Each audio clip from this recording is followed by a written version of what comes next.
Christelle Ertortegui se souvient parfaitement ce jour de février. Elle n'avait pu rendre visite à son père depuis un mois. C'était la solution. Mais quand je suis arrivée et que j'ai ouvert la porte, j'ai trouvé mon père en travers du lit. Il était 15h de l'après-midi. Il y avait encore le plateau qui était très loin de son lit, donc il n'avait pas accès. Donc je l'ai trouvé avec les cheveux très longs, le bouc, les mains pleines de caca, les ongles dans un état lamentable.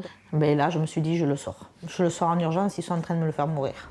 À la sortie de l'EHPAD Saint-Jacques-de-Compostelle, son état se dégrade.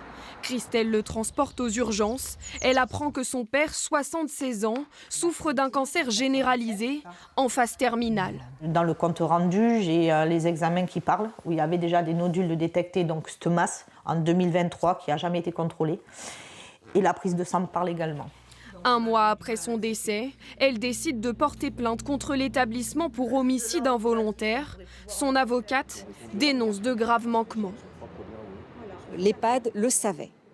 Ils auraient eu l'obligation déjà d'en informer la fille qui venait voir son père plusieurs fois par semaine et ensuite de faire les soins ou du moins de le conduire jusqu'à l'hôpital pour bénéficier de soins médicaux. Ça n'a pas été fait.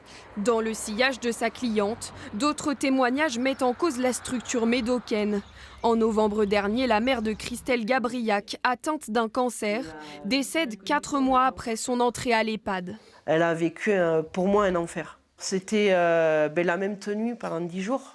J'ai été voir des aides-soignantes qui m'ont dit on ne peut pas la forcer à se laver. Mais comme je dis, au moins une toilette intime. Même si elle ne veut pas se laver, au moins une toilette intime. Elle aussi a récemment porté plainte. Il faut que ça cesse. Les personnes ont besoin de finir leur vie dignement, pas dans ces conditions-là. Fin février, le parquet de Bordeaux a ouvert une enquête pour homicide involontaire contre l'EHPAD Saint-Jacques-de-Compostelle.